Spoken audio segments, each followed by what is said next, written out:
À Kisangani, où il est en mission de commandement et de contrôle, le chef d'état-major général du FARDC a consacré la journée de mardi 25 mars 2025 à la visite des militaires en formation. Le centre d'instruction Lukusa est le deuxième site ciblé par cette série de visites. Après la séance de travail sur place avec les commandants du groupement des centres d'instruction, centre d'entraînement, les commandants du centre d'instruction Lukusa, celui de l'école des sous-officiers et les cadres instructeurs, le lieutenant général Bonzamilambo Gilles a suivi avec intérêt la situation de la formation des militaires présentée par le général Poutela Korito Bertin, commandant du groupement CIC. Après avoir donné quelques orientations liées aux normes de l'instruction, il a visité les stands des militaires en formation et participé aux exercices de tir.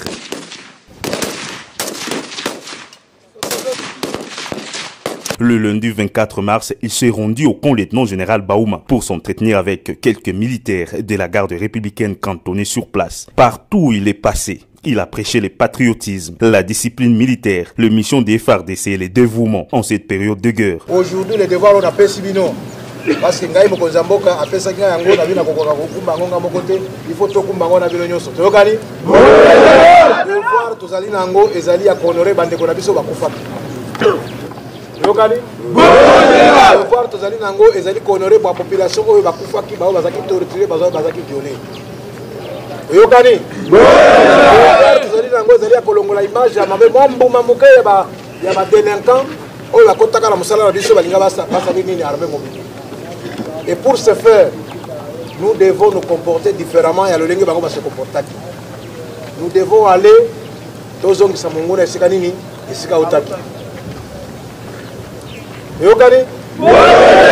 tout ça l'honneur na mboka na biso, tout ça l'honneur na population na biso, tout ça l'honneur na mokonzi mboka, tout ça l'honneur na institution nyonso, tout ça l'honneur na armée na biso.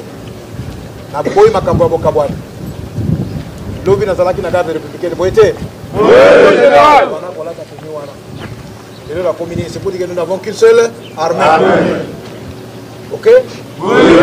Ici, tous dans le même esprit.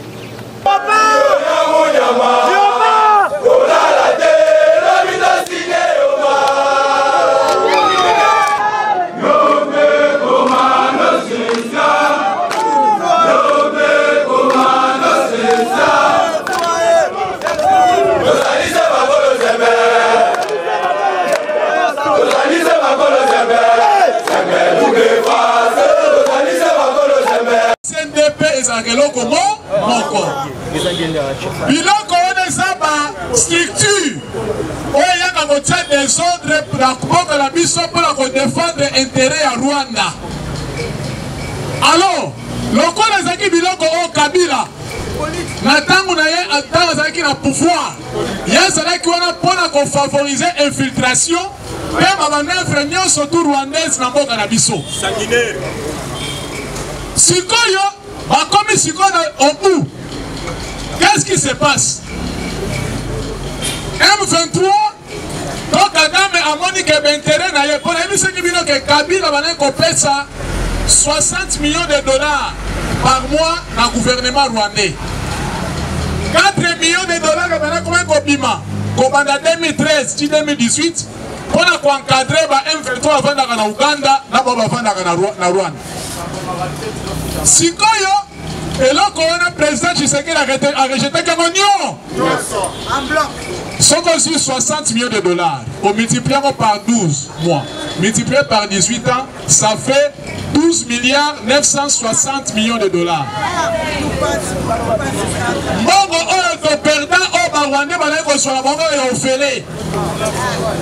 Si quoi, ça on a défendre l'intérêt de Bango. Alors, si on peut congoliser le Koana, il faut utiliser maintenant les Congolais, il faut créer AFC pour couvrir Bousso Banabango. À l'interne, tout ce que les Sango font, en Rwanda, même pas les Français. On a dit Fulgence Mouteba Malamalobité. Tous ceux qui sont en Rwanda, tous ceux qui sont en Union européenne. Donc, c'est-à-dire, balongolaki Fulgence, balongolaki Utembi, Marcel Utembi, ancien président Senko. Oyo tozobenga Muteba, azali mutu ya Kabila, azali mutu ya Katumbi, Asa originaire ya Malemba Nkulu place Waboma Ibakasaye. Place Mouteba Outi, Asa Moutu ya Malemba Nkulu. Donc, bango objectif na bango, même pacte au pacte de paix sociale. Et ça pour préparer le retour à Joseph Kabila. C'était ça manœuvre na bango. Mais le président de la République, comme un visionnaire, a déjoué en gouvernement Union nationale. Si vous voyez, ça là, et ça a tout. M23 bango baza ko senga no kaza ko kasser bango singana kingo. Yango moni le président bien merci à l'Obaga. Papa la biso mboso aza muta ko féliciter, c'était un héros. Mais oui. Résolution de loi organique. Il y a le 8 novembre 2022. Il y a un M23 na Kingo. Parce que loi organique, on a le binini. Pas de plaçage, pas de mixage. En tout cas, tu peux mettre la papa mboso maboko. Parce que loi on a mutu eza kokata makambo. Parce que bango bazo senga amnistie. Amnistie ya nini? Pourquoi bazo senga ke balongola loi ya brassage na mixage? Biloko ya brassage na mixage elaki deal ya Kabila, Kagame na Museveni pour ko infiltrer armée na biso. Il faut koyeba que parmi les officiers au baza na kati ya FRDC, tozala ba Rwandais, tozala pena ba Ougandais. Donc, déstabilisation à l'Est de la République démocratique du Congo. Et ça, ma 3 pays. Et ça, Rwanda, Ouganda, na Burundi. Mais na Burundi, c'est quoi ça partenaire na biso parce que na Burundi, on a certains Hutu. Il y a un monde qui contient la chimie et pression. Alors, on a pouvoir pour bâtir tout. Si comme ça, on va guerre à l'Est et ça, pour défendre l'intérêt à tout. Banyamulenge baka nefis que na Minembwe baka 60 000 habitants. Il y a que 60 000 Banyamulenge bana na Minembwe. Mais les soi-disant Banyamulenge on va à 60 000 personnes, mais basé dans plus de 24 généraux. Plus de 64 généraux. Est-ce que le Congo ça donne 64 généraux? Est-ce que le Côte d'Ivoire 64 généraux? Est-ce que moi quand il y a autant de généraux? Tout ça et ça manœuvre que Baluka va impliquer. Stratégie qu'on accomplit stratégie na bango. Oye ko simbate. Et retiki na pe ko simbate mbala moko.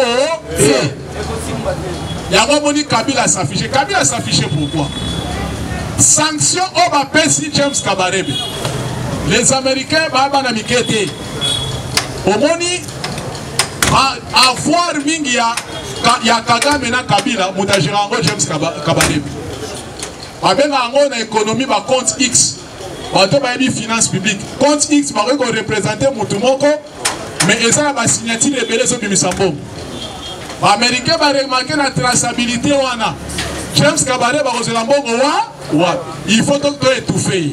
Yango moni ba sanctionner yebe ba kangi ba compte na ye. Yango ba moni que tant ba sanctionner James Kabarebe Kabila lo bakata salinier. Parce que en ça déjà asphyxié. Maintenant de notre part dans le gouvernement.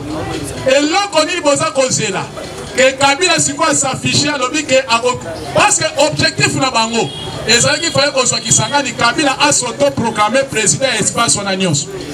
C'est ça leur calcul. On va se dire ça dans moment où il y a un moment que baloba oya mwana Museveni bana koloba et ça le kola ba flash. Parce que Makamususu, ça va utiliser ennemi dans la vérité Mususu d'une façon voilée. Mais ça sa vérité. Il ne peut se vivre. Donc, Namakamo n'y sonne ça koleka boy. Kabila tozo senga na gouvernement. Il faut pas saisir biloko le non. Les deux, tozo senga va retirer grâce au soin à statut à l'ancien chef d'État. Il faut Kabila va poursuivre. Déjà, à Salabiso, on a une usurpation à nationalité. À la Congolais, tout d'abord, c'est une infraction. Quelqu'un est allé étranger. On s'en va à l'oral de Kabila. On s'en va à Maman Sifate. Maman Sifate a 70 ans. Il y a papa Michel Lokoma. Parce que ceux qui ont aux abotaments à 70 ans, c'est la Kabila Lokoma. Yo comme Kabila Kabang et Nini. Viva. Parce que maman Sirfa en 1971, elle a une femme mariée. Michel Locom a accompagné à musée. Dans la guerre, il y a un an, deux. Parce qu'il y a deux personnes. Il est fausse Moussango, là Michel Locom. Si Michel Locom a tombé dans le filet, il y a un officier à face. Il y a un protéger. D'ailleurs, dans la prise, il y a pouvoir, il y a musée. Il y a Michel Locom, Michel, quand il a dit qu'il y a un coup fort, mais tout le monde a récupéré déjà. Ma personne a un bon mébélé. Après musée, il ne peut se vivre. Il y a un autre que ceux qui vous tambazent à sérieux, à d'autres poursuite. Il faut maintenant poursuite contre Kabila et Bandandé. Parce que on a dit qu'on a la montée. Trois ans pire viennent. Moutamba, Azaki Moutia, conférence des présidents à FCC. Il ne peut se vivre. Azaki Moutia, conférence des membres de la conférence des présidents à FCC. Nos Jacques, Azaki point focal, il y a PPD. Son casse ministre de la justice, il y a solo. À saisir, parce que Kabila a déjà défié l'État. Donc, on a Pero noir. Le colo kangi biloko ya batu mususu ya Kabila ya kangamande. On dit que le ministre de la justice ya solo. Les deux, poursuite ya Koya Kabila pour la makambo ya usurpation à nationalité. Parce qu'à cause de l'histoire, les Congolais attendent la moko. Les deux, acte Kabila Sala, en français, allégation mensongère. Mais oui. À cause de l'État, on a proposé candidature dans Mboka Yabatu, posé la nationalité en Mboka Wanate. Donc il faut pas poursuivre pour l'infraction allégation mensongère. Déjà de PSI déjà ma piste de PSI d'infraction. Ceux qui procureur la cour constitutionnelle, aux en matière de matière Yangowa. Matière Yangowa. 5 poursuites à Joseph Kabila. Va saisir va bien Nyos. Parce que ça est moment très grave. Et ça très grave. Il y a votre chef de l'État. Merci beaucoup pour l'accord, pour la deal aux États-Unis, la RDC. Le peuple congolais, encore on a globalisé Nyos. Et ça va voler Nyos on a 4. Déjà, le chef de l'État tapait la main sur la table. À l'objet Moutoumou, au côté ça a 3. Il y a aucun conseil, la conseil lobby pour la Macambouya, au État Libongo, accord entre les États-Unis et la RDC. Juste en nouvelle parce que ça n'a pas tout le monde même. On dit que mon conseil va contre la COP. Ok, ça m'a cambié à COP, attends, la moko. À coopérer politique. À coopérer de Boyi. Il est pas celui là. Donc, on va cambier à COP. Parce que mon conseil a globalisé parce que les États-Unis ici se prononcé. Président de la République vers le mois de mai. La mois de mai. Encore les signes à merci beaucoup. Merci. C'est le peuple congolais qui avait donné au vieux Etienne le nom Moïse. Et après, c'est le même peuple qui a dit que Félix est Josué. Josué, malgré ma difficulté à côté de la Canaan. Parce que tant que Moïse est vivant, Josué et l'autre sont allés dans Canaan pour explorer. Mais ça, tout le monde a quasi Caleb a été découragé. Josué a dit, nous y irons et nous pénétrons. Et de base, vivre. Et de deux, on s'en la blague de la pouvoir. Les uns. Attention, tu vas faire la différence, pas le distinguo entre la philosophie, la psychologie et la prophétie. Faites attention. Avoir un don prophétique n'est pas le ministère prophétique. Parce qu'il y a seulement 5 ministères. Mais il y a 9 dons spirituels. Ça, je prêche aussi la Bible. Et je parle de la Bible pour la Congo. Faites attention quand tu es devant les serviteurs aguerris et consacrés. Il ne baisse vivre. Je vais dire une chose. Mais je vois le peuple congolais se lamenter. Mais c'est quoi au juste? olela nini oregrete nini Kabila mutu aloka ye asi akufa Papa Etienne alakele mabe comme prophète. Alors biboye, j'appelle aux officiers, sous-officiers, à tous les militaires, ainsi qu'à la police nationale souveraine. Bon, nous connaissons la police nationale souveraine, et en Morani. Parce que le gars a parlé de la police nationale souveraine. La police du Congo mais souveraine. Donc tous les Nganga, les Ndoki, tout. Amenez-les-moi vivants et ligotés.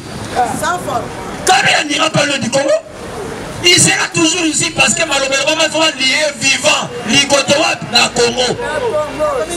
Le vieux n'a pas fait appel à la police internationale, l'Interpol, la police nationale. Beaucoup quand le Congo fait que la Kabila a un Congo, il y a un Goma. Quand la Kabila, quand la voiture, on a un Congo. Quand on reçoit bien, vivant. Kabila Koufa te tokangé vivant. Congolais, je suis dans la joie que Kabila est la Goma. Là, les fort. Oh, mes frères Wazalendo, frappez. Yaki, mon avis, t'as tiré à blague. La moyenne de moment, les Kanga Koumiso,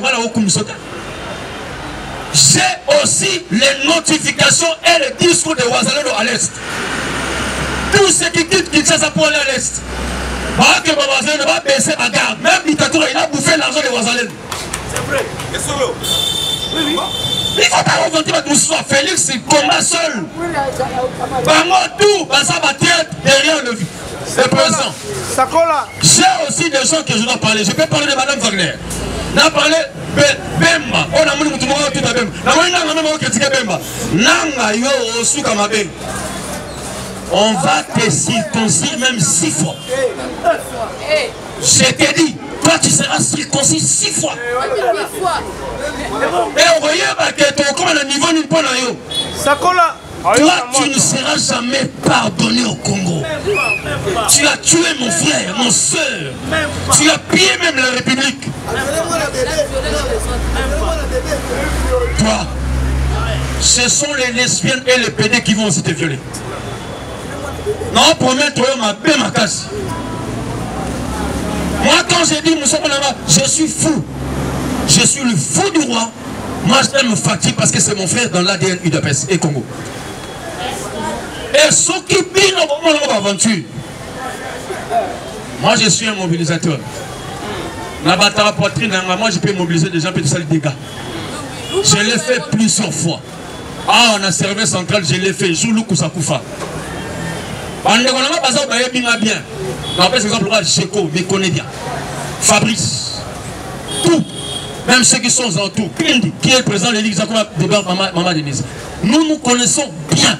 En mettant une mobilisation et sensibilisation. Et puis, quel est le sabbat? Ceux qui vont à un niveau ainsi. Mais je demande à mon président, si la chose ça, monsieur le président, je ne sais pas où ça la diplomatie, n'a pas droit à quelque part, je dirais au gouverneur de la ville de Kinshasa, toi, tu risques un jour. Alors, la vérité, un jour, tu vas risquer, peuple, parce qu'ici à Kinshasa, on devait avoir des marches et des marches. De mobilisation, de sensibilisation, parce que là-bas on laisse nos frères meurent chaque jour et on pille chaque jour. Il y a des bêtises qui se font chaque jour. Mais awa, pourquoi? Même ces Shintonk, ce sont des fous. Vous voyez que on va réduire tous ces dégâts, ce sont des Shintonk qui ont fait ça. Au même il y a Kassamoun de Bougagnon, Bango. Parce que Crézara va être le contrôle. Mais dans les conseils qui est la route nationale numéro 1. Ils font des bêtises ici, mais sous couvert. Bango, ça est béni à Bousso, c'est la mort. Mais dans un cabane, on doit présent. Comme ici, vers Plastica, vers Bralima. Dans 4 Plastica, il y a des choses qui se passent là-bas. Il y a plusieurs corporations, ils bouffent l'argent de l'air. C'est pendant que les Congolais meurent ici de faim et souffrent. Qui vous a dit que le peuple congolais devait se vêtir dans Tombola? Qui vous a dit ça? N'est-ce pas Sabino? Peuple congolais, Kola Tabilamba, Solata. Même pas. Je dis la vérité. Congolais, Tabilamba, Solata, comme on a la caleçon, la Seigneur. Et un sous-vêtement porté là-bas, on vient le vendre ici. Pour tout le monde, a des sous-vêtements, on a son nez, il y a aussi un Wolata. Oui, que même l'esprit est transmis par rapport à l'habit. Même l'habit transmet un esprit. Parce que lorsque tu parles d'habit, tu t'as aux autres cas. Nous trouvons dans la bilamba, c'est yo. Il y a un lama par rapport à solo na yo na lama. Nous t'avons dit lama qu'on a souvenir d'un sous-vêtement. Parce qu'on dit que ça m'appelle la balabala, sous-vêtement, sous-vêtement. Comment tu vas, comment est-ce qu'on voulait nous chosifier, nous les Congolais? Nous ne sommes pas tous dans le niveau de nous. Même Bamaleo, toi, tu as Bamaleo, toi, tu as un restaurant, mais on a un restaurant, on a vu normalement, on a un souvent, on a un et toi, tu bouffes. Ni nous, on a la typhoïdité. Donc, on a ma route dans la saleté. Ma colombe, tu vois que les bilans, on a ça me faut la propre, présentable. Même les Congolais, ils prennent de l'eau. Pour toi, il y a un texte au pire. Même le monde dit au pire. C'est pire. C'est différent de l'eau pure. La pureté est différente de ce qui est pire. Ce qui est pire, c'est dangereux. On t'appelle ce maison, mais là, on regarde. La foi vient de ce qu'on entend.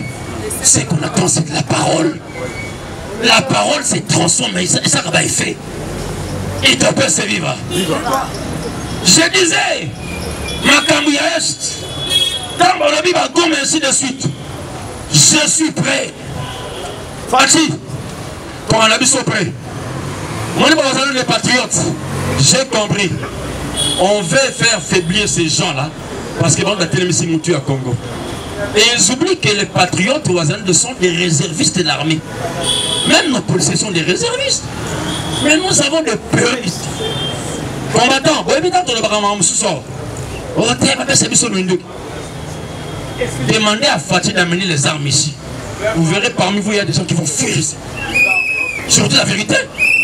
C'est ça les combats. Tous les combattants n'ont pas la même grandeur, la même pensée, grandeur d'âme. Il y a des combattants qui sont forts dans l'écrit, qui sont forts dans la parole, mais qui ne sont pas forts dans le combat. Chaque combattant a son degré. Il y a ça Moutamaloba, différent Moutabitumba. Moutabitumba, il y a Moutabitumba, yo Moutamaloba, Lobara yo. Quoi la bataille est à Nabounaba, Nakobuna, Nakamel, pour les bigs et la robeta. Dans le bino solo. Par rapport à la condition physique de la robeta.